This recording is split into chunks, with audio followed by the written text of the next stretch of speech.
भारतीय संगीत और सिनेमा के गलियारे से एक ऐसी खबर आई है जिसने हर कला प्रेमी के दिल को गमगीन कर दिया है। सुरों की मल्लिका, जिनके अंदाज ने 7 दशकों तक दिलों पर राज किया, वही दिग्गज गायिका आशा भोसले अब हमारे बीच नहीं रही। 92 वर्ष की आयु में उन्होंने ब्रीच कैनेडी अस्पताल में अपनी आखिरी सांस ली। जैसे ही उनके निधन की खबर सोशल मीडिया और न्यूज के गलियारों में फैली, पूरी फिल्म इंडस्ट्री में मातम पसर गया। रिपोर्ट्स के मुताबिक कार्डियक अरेस्ट से उनकी मौत हुई। हालांकि शुरुआती खबरों में हार्ट अटैक की बात कही जा रही थी, लेकिन उनकी पोती जनाई भोसले ने पहले जानकारी दी थी कि उन्हें छाती में इन्फेक्शन और थकान की वजह से भर्ती कराया गया है। लेकिन अनगिनत दुआओं के बाद भी नियति को कुछ और ही मंजूर था। आदाब, मैं हूं शाश्वत सिंह दर्पण और आप देख रहे हैं द देश बोर्ड। आशा जी की शख्सियत ऐसी थी कि जब भी उनका नाम लिया जाता था, अदब और एहतराम खुद ब खुद जहन में आ जाते। 8 सितंबर 1933 को महाराष्ट्र के संगाली में जन्मी आशा जी, इनका बचपन से ही सुरों से ताल्लुक था। सुरों से बात करती थी। इनका बचपन पूरा सुरों के बीच बीता। उनके पिता पंडित दीनानाथ मंगेशकर एक मंझे हुए शास्त्रीय गायक थे और मराठी थिएटर के कलाकार थे।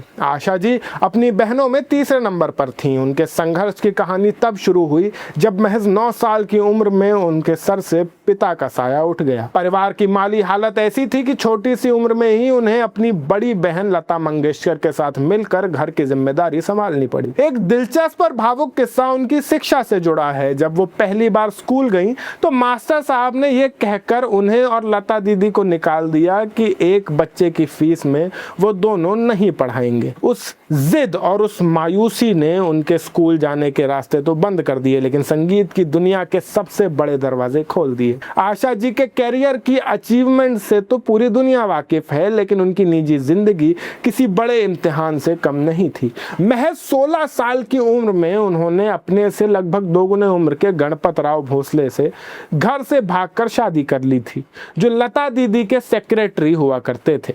यह फैसला उनके परिवार और दीदी को मंजूर नहीं था, जिसकी वजह से उनके और घर वालों के बीच दूरियां बढ़ गई। लेकिन यह शादी किसी बुरे सपने जैसी साबित हुई। ससुराल में उनके साथ घरेलू हिंसा हुई, काफी बदसलूकी हुई। आखिरकार 11 साल बाद जब वो गर्भवती थीं, उन्होंने हिम्मत जुटाई और बच्चों को लेकर ससुराल छोड़ दिया।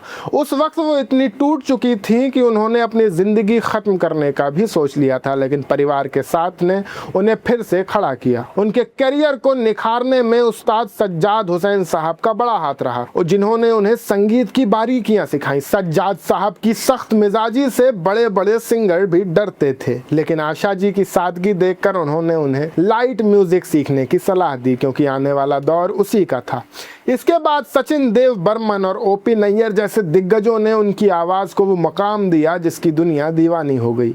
एक दौर वो था जब उन्हें सिर्फ साइड रोल वाली अभिनेत्रियों के लिए गाना दिया जाता था, और फिर एक दौर वो आया जब बड़ी बड़ी हीरोइनें शर्त रखती थीं कि अगर पर्दे पर वो दिखेंगी, पीछे आवाज सिर्फ आशा भोसले की होगी। अपने पूरे करियर में उन्होंने 13,000 से भी ज्यादा गाने गाए हैं। तकरीबन 20 अलग अलग भाषाओं में गाने गाए हैं। पर्सनल लाइफ में दुखों का सिलसिला यही नहीं थमा। पहले पति गणपत राव से उन्हें 3 बच्चे थे, हेमंत, वर्षा और आनंद। सबसे बड़े बेटे हेमंत, जो खुद एक म्यूजिक कंपोजर और पायलट थे, साल 2015 में कैंसर की वजह से चल बसे। वहीं उनकी बेटी वर्षा, जो एक पत्रकार थी, उन्होंने 2012 में डिप्रेशन के चलते खुदकुशी कर ली। इन गहरे जख्मों के बावजूद आशा जी ने कभी हार नहीं मानी। करीब 20 साल अकेले रहने के बाद 47 साल की उम्र में उन्होंने संगीत के जादूगर आर.डी. बर्मन यानी पंचम दा से शादी की। हालांकि आर.डी. बर्मन की मां इस रिश्ते के खिलाफ थी, लेकिन दोनों का साथ 14 साल तक बेहद खूबसूरत रहा, जब तक कि 1994 में पंचम दा इस दुनिया को अलविदा नहीं कह गए। आज आशा जी हमारे बीच नहीं है, लेकिन उनकी विरासत उनके छोटे बेटे आनंद भोसले, जो उनका बिजनेस संभालते हैं, और उनकी पोती जनाई भोसले के जरिए जीवित। आशा भोसले महज एक गायिका नहीं, बल्कि हौसले और जिंदा दिली की एक ऐसी मिसाल थी, जिन्होंने हर गम को अपने सुरों में पिरोकर दुनिया को खुशियां बांटी। उनकी आवाज हमेशा हमारे कानों में गूंजती रहेगी। भारतीय संगीत में उनके इस महान योगदान को हमारा शत शत नमन। अगर आपको ये वीडियो पसंद आई हो तो वीडियो को लाइक करें, अपने दोस्तों के साथ शेयर करें, और हमारे अपने चैनल द देश बोर्ड को सब्सक्राइब करना ना भूलें। मैं शाश्वत सिंह दर्पण, आप देख रहे थे द देश बोर्ड। आप सबका बहुत बहुत शुक्रिया। जय हिंद, जय भारत।